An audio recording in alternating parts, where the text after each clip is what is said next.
O Observatório ASJ tem a grata satisfação de compartilhar essa notícia alvissareira sobre aquela empresa que eu chamo aqui, empreendimento, o Fênix Amazônico, a Jari Celulose. Vamos ler aqui. Jari Celulose anuncia a retomada de atividades. Um ano depois do fechamento da empresa, 2.000 funcionários retornaram ao trabalho na fábrica de celulose nesta semana. Havia mais de um ano que essa empresa estava parada.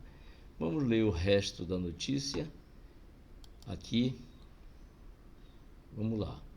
Nesta segunda-feira, 21, cerca de 2.000 trabalhadores da Jari Celulose voltaram à empresa, localizada no Vale do Jari, no sul do Amapá, na retomada das atividades após mais de um ano de paralisação.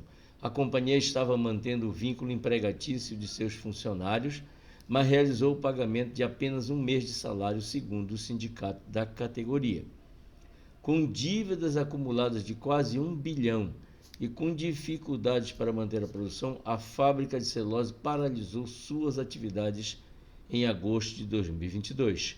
A crise da empresa impactou a região do Vale do Jari, que compreende os municípios amapaenses de Laranjal e Vitória do Jari, da cidade paraense de Almerim, onde a planta da fábrica está localizada. A maioria dos trabalhadores reside no Amapá. Quando a crise da empresa se agravou em 2022, quase 2.000 funcionários próprios e 3.000 profissionais terceirizados foram demitidos. Na última semana, os profissionais foram convocados pela empresa para uma reunião e, na ocasião, aceitaram retornar ao trabalho nesta segunda, apesar do longo período sem salários.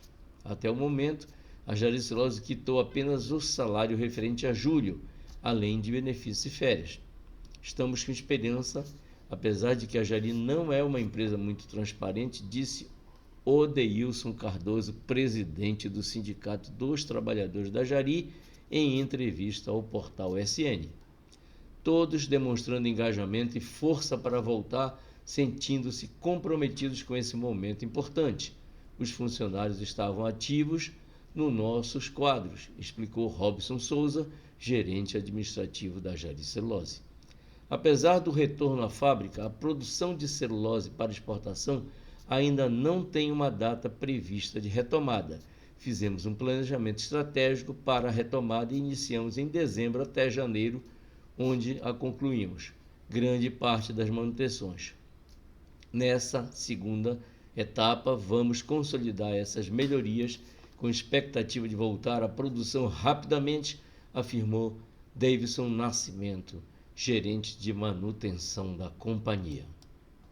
Prezados, prezadas, esse empreendimento encravado na floresta amazônica, na verdade na fronteira do Pará com o Amapá, dividido pelo rio Jari, e que chegou a ter 1.600.000 hectares de terras, e aliás terras são um grande problema aí que essa empresa também vem enfrentando.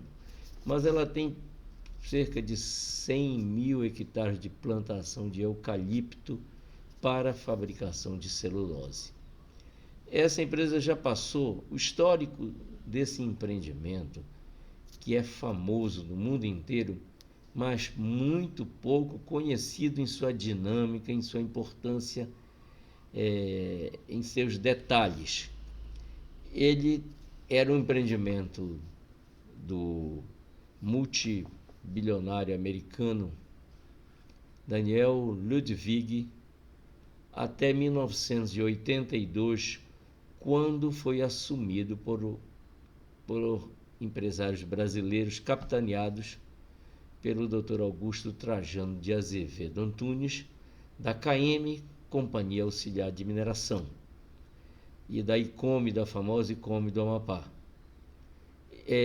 Esse empreendimento foi assumido em 1982 e ficou com a KM até o ano 2000, quando ele foi passado por $1, com a condição de que o interessado assumisse, que o empreendedor interessado assumisse a dívida. Isso foi concretizado e essa dívida foi distribuída em 11 anos. Em abril de 2011, segundo notícias, essa dívida foi, na verdade, quitada totalmente. A partir daí, no ano seguinte, 2012, lembro bem, o empreendedor resolveu dar uma grande virada na companhia.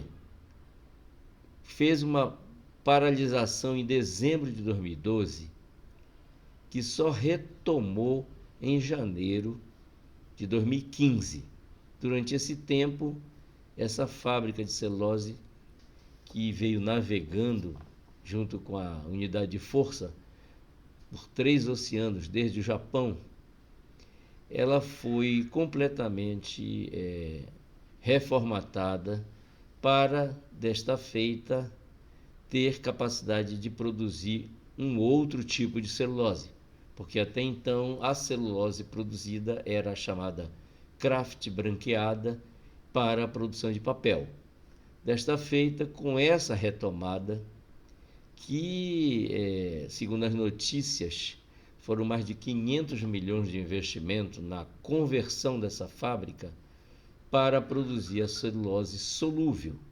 Esse outro tipo de celulose, ele tem uma gama enorme de aplicação, além de servir para capa de salsicha, filtros farmacêuticos industriais, pigmentos para tintas também, mas ele também tem uma aplicação muito importante, que é de substituir o algodão na viscose, na mixagem com a viscose.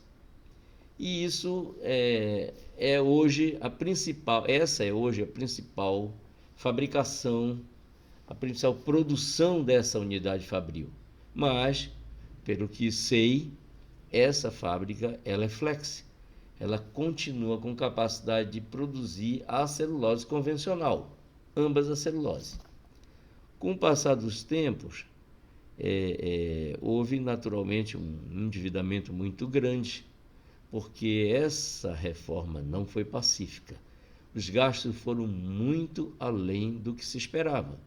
Existiam muitas peças que tinham sido objeto de manutenção precária nos tempos anteriores, e isso acabou se revelando um problema, porque a gama de produtos a serem importados se mostrou muito maior do que o inicialmente planejado nessa reforma.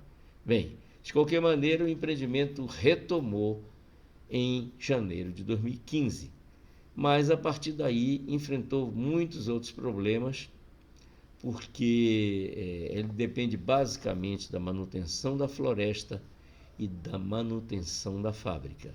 E dificuldades que acontecem normalmente quando se faz uma virada de empreendimento dessa dimensão, acabaram afetando a capacidade de produção dessa empresa, tanto em relação ao plantio como em relação à própria unidade fabril, que acabou, no decorrer desse tempo, segundo notícias da época, sofrendo também lá uma paralisação, uma peça importante acabou sendo responsável por essa paralisação, e mais despesa, e mais despesa, e mais endividamento. Em 2021, lembro bem, eu acompanhando a pauta do comércio exterior, fiquei relativamente animado com a notícia de que a pauta de celulose solúvel, basicamente 100% para a China, tinha atingido 98,5 milhões de dólares de exportação. Ora, chegando a superar em $1 milhão uma outra unidade paraense aqui na área de Cauli.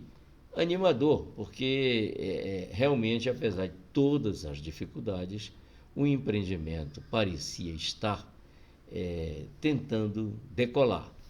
Mas o ano de 2022 se afigurou dramático.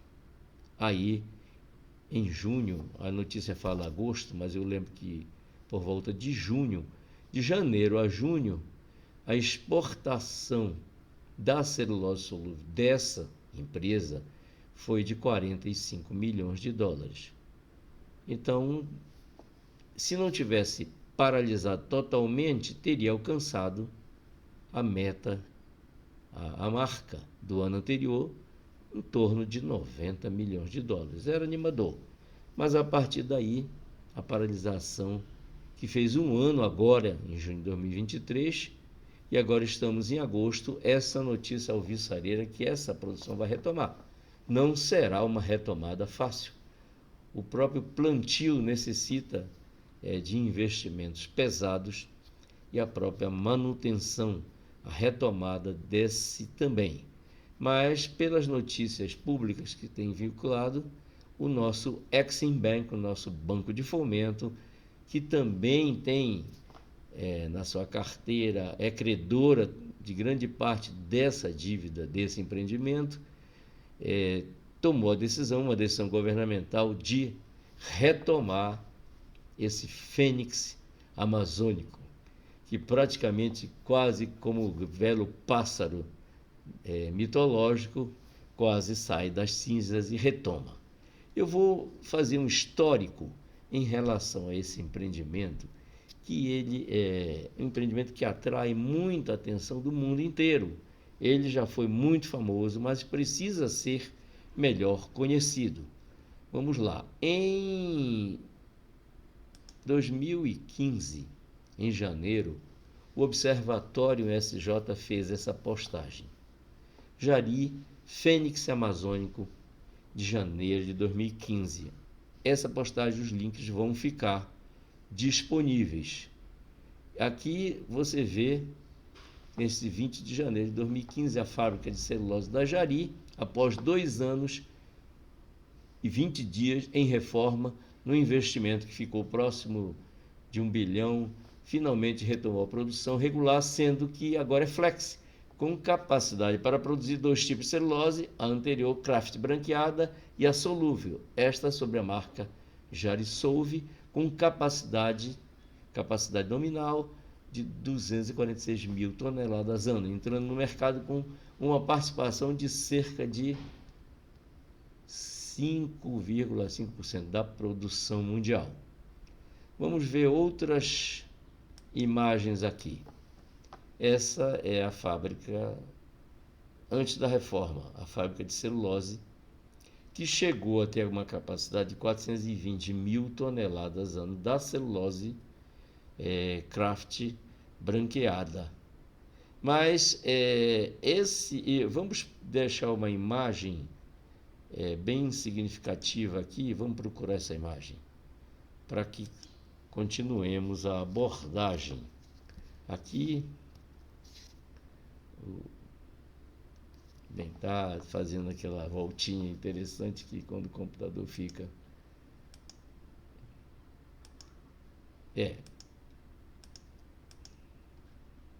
Bem, eu estou passando algumas imagens de lá. Olha, aqui, esse era quando o tempo da KM, que assumiu em 1982.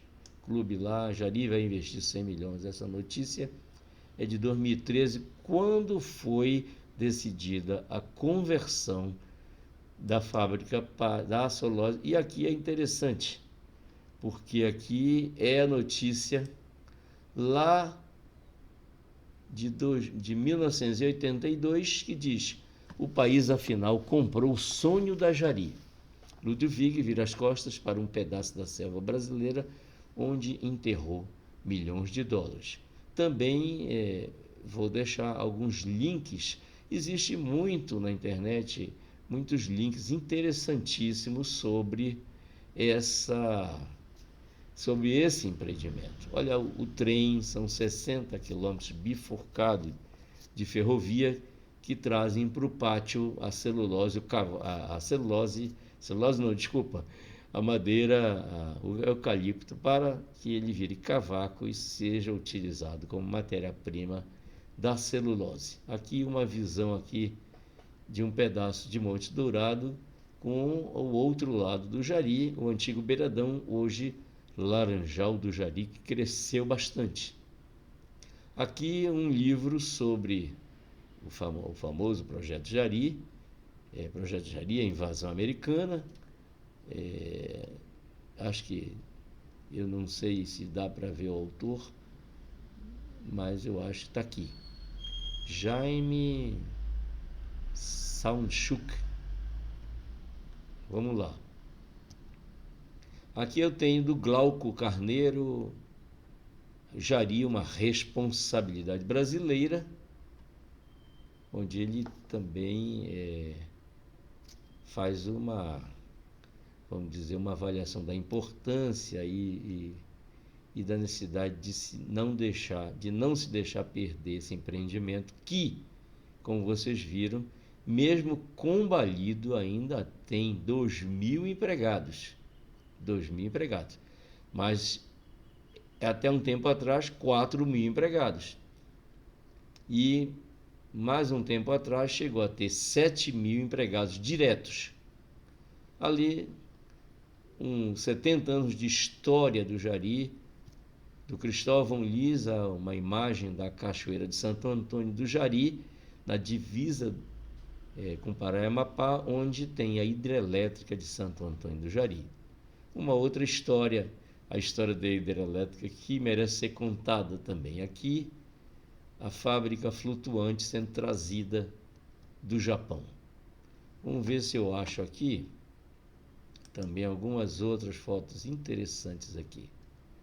Vamos ver aqui. Ah, tá. Vamos lá, eu vou ficar com essa imagem aqui. E o outro computador é um pouquinho mais velhinho do que esse que está sendo gravado, e ele às vezes faz essas... Ele emperra às vezes. Bem, vamos lá. Parece que não está querendo, não, mas eu acho que dessa vez vai dar certo. Não deu certo, mas vamos tentar pela última vez, senão eu vou escolher uma outra imagem. Essa imagem aqui, que era que eu queria que ficasse fixada para continuar a falar sobre esse famoso projeto. Felizmente, vamos lá.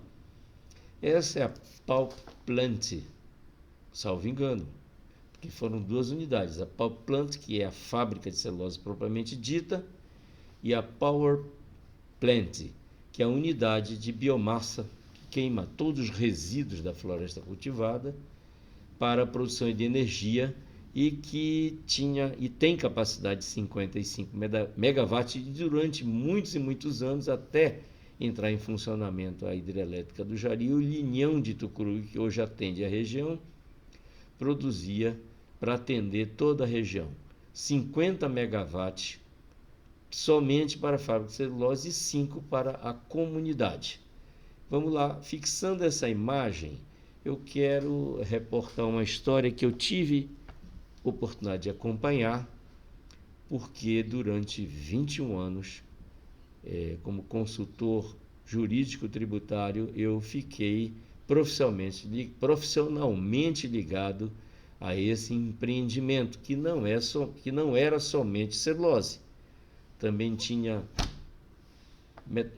mineração, alimentos e muitos outros empreendimentos. Mas eu vou apenas relatar o período que eu tive a oportunidade de acompanhar, mas também de ouvir histórias dos mais antigos que estavam lá quando eu cheguei nesse empreendimento em 14 de julho de 1983. Ora, nesse ano, 14 de julho de 1983, havia praticamente menos de um ano, ou um ano e pouco, da assunção da nacionalização desse empreendimento. E um grande acordo com o governo federal e com um grupo de empresários capitaneado pelo Dr. Augusto Trajano de Azevedo Antunes, da KM, e um projeto de também implantação de unidades administrativas de governo nessa área. Tá? Quando eu cheguei em 83, tinha havido um grande problema, que era a lavratura de muitos autos de infração por parte do governo do Pará, para cobrar o que entendia devido.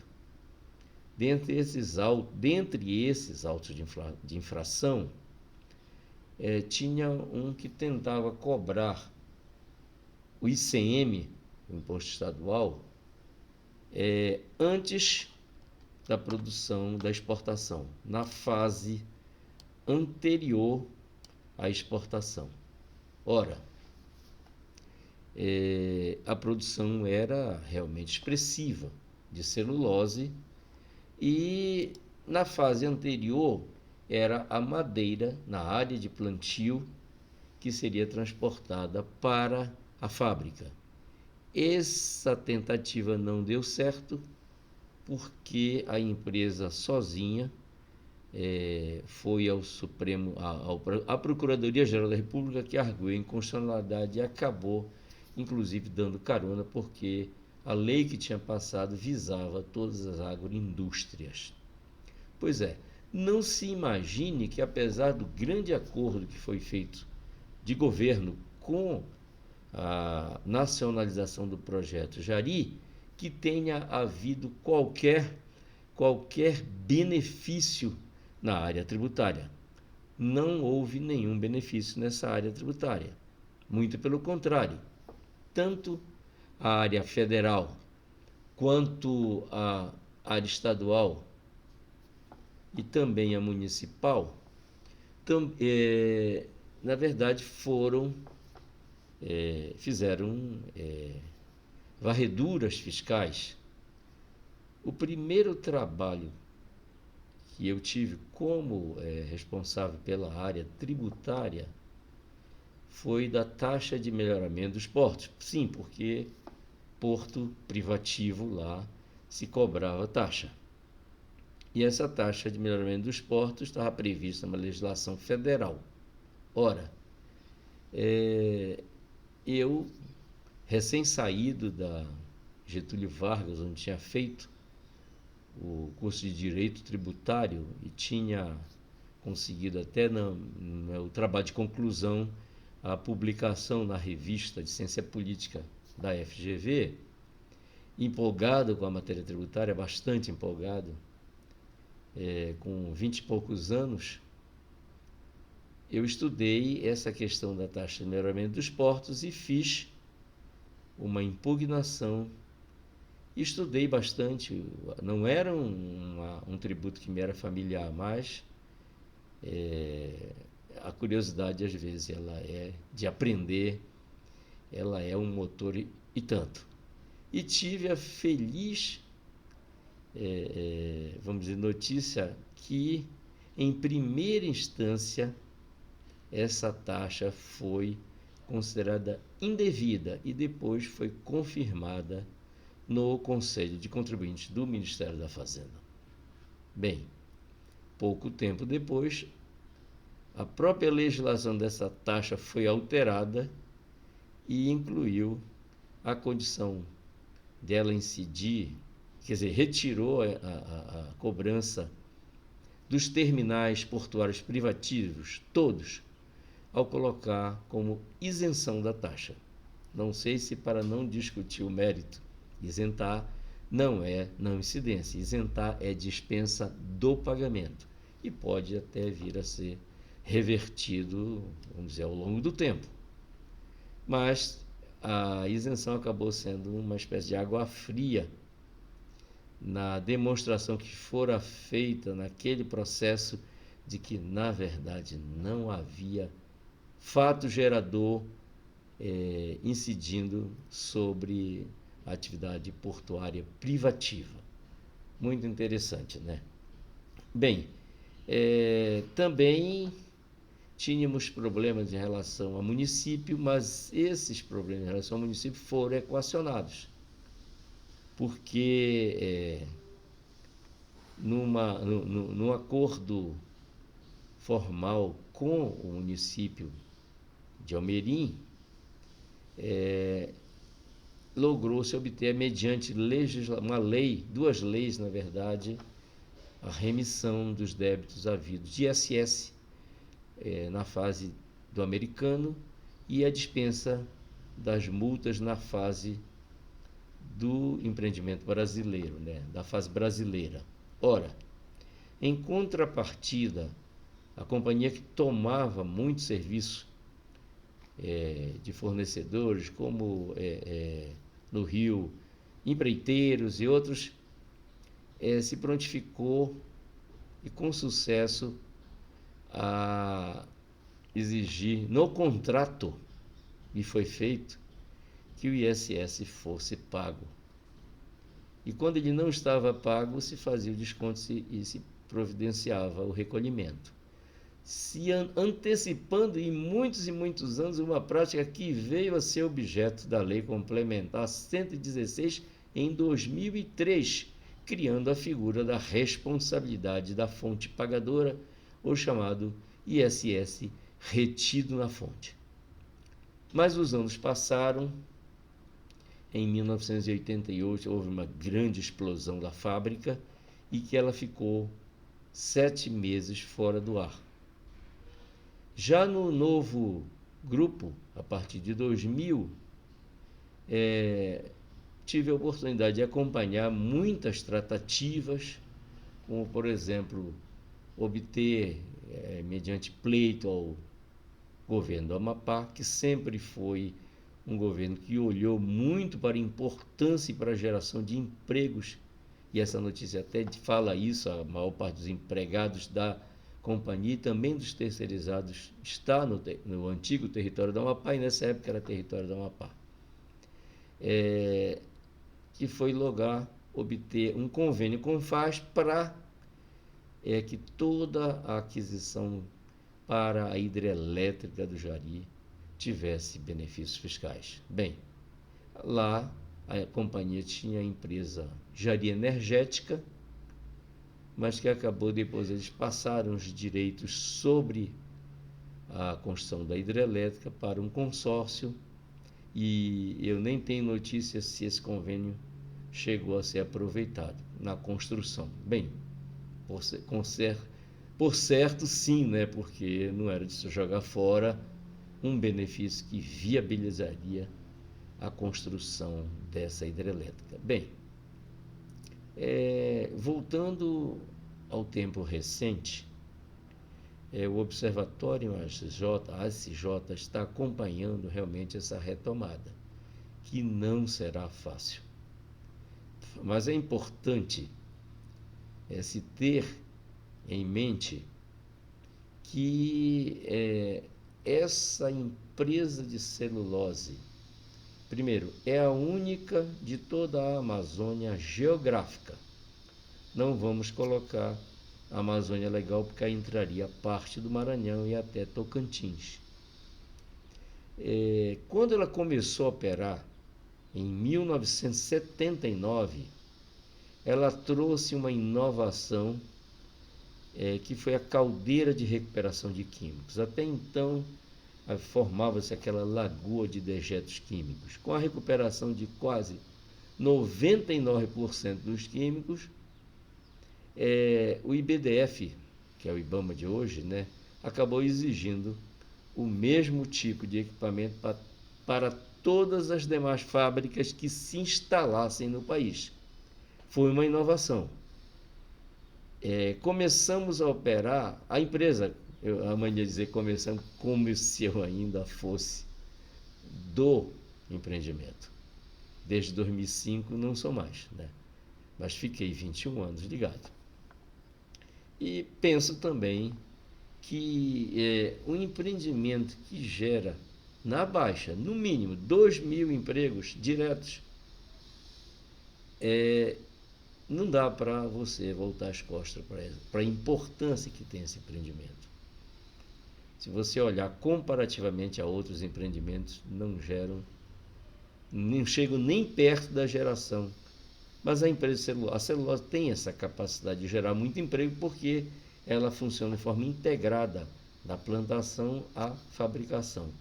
E isso tem realmente demanda não só diretos, como também indiretamente. Mas vamos lá, voltando ao ano de 1979, quando essa fábrica entrou em operação, no mesmo ano entrou uma outra unidade lá no Espírito Santo, Aracruz Celulose.